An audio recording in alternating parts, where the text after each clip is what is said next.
एक सुग्गा था और वह सुग्गा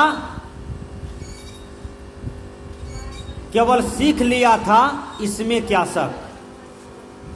ध्यान दे दीजिएगा बढ़िया से। और उस सुग्गा को ले गया बेचने के लिए गरीब आदमी। तो कहा इसका दाम है 5 लाख रुपया। इस सुग्गा को जो खरीद लेगा ना वो तर जाएगा। इस सुग्गा को जो खरीद लेगा वो तर जाएगा, वो बहुत बड़ा आदमी बन जाएगा, धनवान बन जाएगा। कहा इस सुग्गा में गुण क्या है?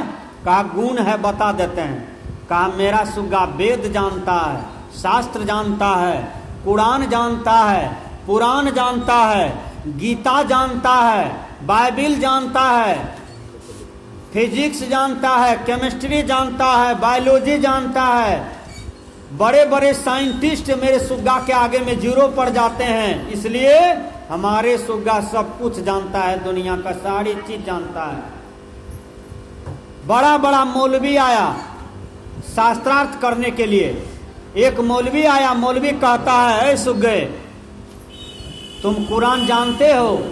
तो सुग्गा कहता है इसमें क्या शक। मौलवी बेचारा साइकिल पर चढ़ा भाग गया। कहा हम इसको नहीं खरीद पाएंगे, न शास्त्रार्थ कर पाएंगे। एक पंडित आया, कहा तुम वेद जानते हो? तो सुग्गा कहते हैं इसमें क्या शक। ऐसा चीज उसको रटा दिया था घर भैया कि सारे प्रश्न का समाधान हो जाता था। इसमें क्या शक। विचार कीजिएगा, हैं? विचार कीजिएगा। कोई कुछ पूछने के लिए आवे तो सुग्गा कहता था इसमें क्या शक। वो बेचारे को डर हो जाता था, अब फील्ड छोड़ करके भाग जाता था। एक महात्मा आया। महात्मा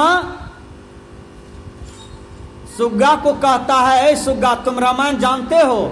कहा मैं जानता हूं। कहा रामायण में जो प्रथम चौपाई है वह क्या है बोलो? कहा इसमें क्या शक। कहा तुम महामूर्ख हो? कहा इसमें क्या शक। कहा तुम कुछ नहीं जानते हो? कहा इसमें क्या शक। वहां कोई नहीं था। महात्मा जी समझ गया कि चौपट लाल गिरधारी है, ये कुछ नहीं जानता है, खाली जानता है इसमें क्या शक है, और ये कुछ जानबे नहीं करता है। देखिए महात्मा नस को पकड़ लिया। जो पारखी गुरु होता है ना वो नस को पकड़ लेता है, लेकिन पारखी होना चाहिए। देखिए वो राजा साहब उस सुग्गा को 10 लाख रुपया में खरीद करके राजभवन ले गया और समूचा विश्व के विद्वानों को डोलाहा पिटवा दिया। क्या कि हमारा सुग्गा को जो शास्त्रार्थ में हरा देगा तो ये कोना राज हम दान में देंगे, और नहीं तो ये जो हार जाएगा उसको फांसी पर चढ़ा देंगे। यही 2 बात। अब तो ढेरी ढेरी विद्वान आया, डर के मारे भाग गया सुग्गा से, कोई हाथ नहीं मिलाता था।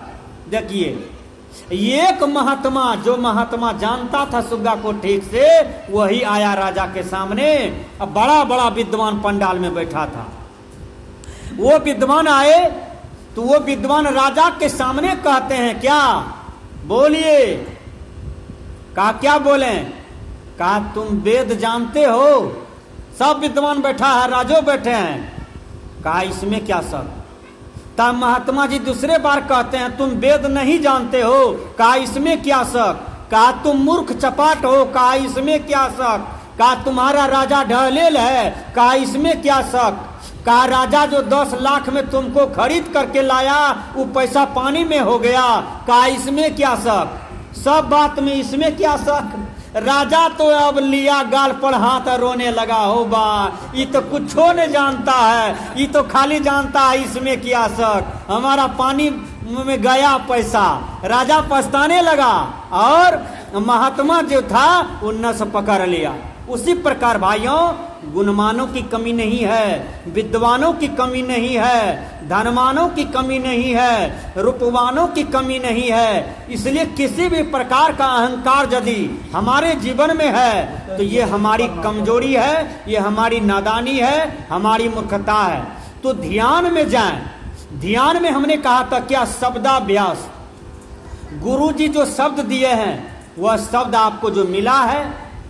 बहुत आदमी क्या कहता है, हे रे गुरु का बतायल शब्द केकरो ने कही है। कान में कहलक छो गुरु महाराज, ये सब गुड़बा वाली बात है, पंडिताऊ बात है।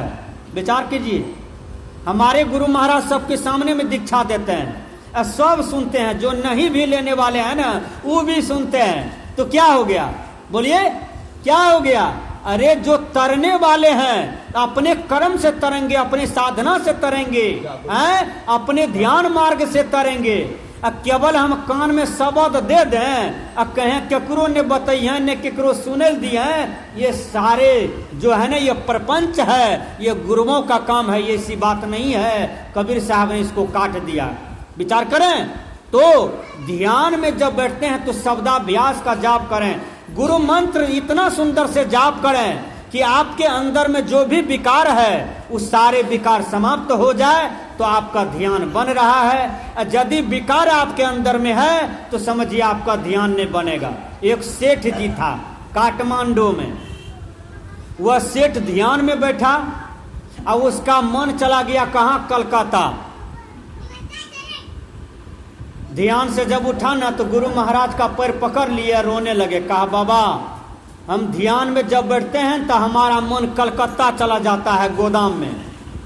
कहा गोदाम, कैसा गोदाम? कहा हमार गोदाम से ओकर गोदाम बड़ो छे, बड़के टा गोदाम छे, पक्कीकरण गोदाम छे, वह मन हमर जाके ठहरे छे। विचार करियो, आसक्ति ही दुख का कारण होता है, चिंतन ही दुख का कारण होता है, आसक्ति और चिंतन। तब गुरु महाराज ने कहा क्या? कहा ठीक है, हम तुम्हारे मन को केंद्रित कर देते हैं, ये मन कैसे कंट्रोल होगा। एक रोज क्या हुआ, भोजन करने के लिए सेठ जी बैठे, अब गुरु महाराज अपनी शक्ति से उसके गोदाम में आग लगा दिए। अब तो सेठ जी थालियां फेंक करके रोने लगे, थाली फेंक करके रोने लगे। थाली फेंक करके जब रोने लगे, पूरे परिवार के लोग आए 2 मंजिला पर। कहा क्या हुआ, क्या हुआ, क्यों रो रहे हैं, क्यों थाली फेंक दिए, रोटी सब्जी फेंक दिए? कहा देखो अपना गोदाम में आग लग गया है। छोटका बेटा दौड़ करके आया, कहा क्या हुआ बाबूजी, क्यों रोते हैं, क्यों हल्ला चिल्लाते हैं? कहा अपना गोदाम में आग लग गया। छोटका बेटा क्या कहता है, बाबूजी आपसे चुरा करके हम परसुए उसको 1.5 करोड़ में बेच दिए हैं। तब सेठ जी क्या कहता है, तब तो भरे जरे थी जड़ेल दे। देखिए, जब तक सेठ उस गोदाम को अपना गोदाम मान रहा था तो रो रहा था, चिल्ला रहा था। जैसे पता चला कि गोदाम को बेच दिया है 1.5 करोड़ में, तब सेठ जी क्या कहता है, तब तो भरे जड़े थे जड़ेल दे। देखिए, तब ध्यान होगा, नहीं तो ध्यान नहीं होगा। मन की आसक्ति जो है, इंद्रियों की जो आसक्ति है, खिंचाव जो है, उनको समेटिए, आपका ध्यान कंट्रोल होगा और धीरे धीरे आप शिवोहम आयमात्म ब्रह्म जीवो ब्रह्म वनाप्र बुद्धस आत्मानी देवता, इसके और आप चले जाएंगे और इसी में आप प्रतिष्ठित हो जाएंगे। इसी को ध्यान कहते हैं। तो गुरु जो शब्द दिए हैं, चाहे सदगुरु शरणम हो, ओम नमः शिवाय हो, कि जय गुरु हो, कि बाबा नाम केवलम हो, कि श्री ओम परमात्मा नमः हो, जो भी मंत्र हो उस मंत्र को जाप कीजिए। जाप करते करते इतना आत्म प्रतिष्ठित होइए कि आपके जीवन का समस्त विकार धुल जाए और आप ध्यान में प्रतिष्ठित हो जाएंगे। ध्येय मतलब आत्मा, यान मतलब लक्ष्य, यान मतलब चलना, उस आत्मा में प्रतिष्ठित होइए। यह इसी को मूल रूप से ध्यान कहा जाता है। तो मैं आज इतना ही चर्चा किया ध्यान के विषय में, इन्हीं शब्दों के साथ देता हूँ विराम, फिर आगे मैं चर्चा करूँगा। श्री सद्गुरु देव की जय।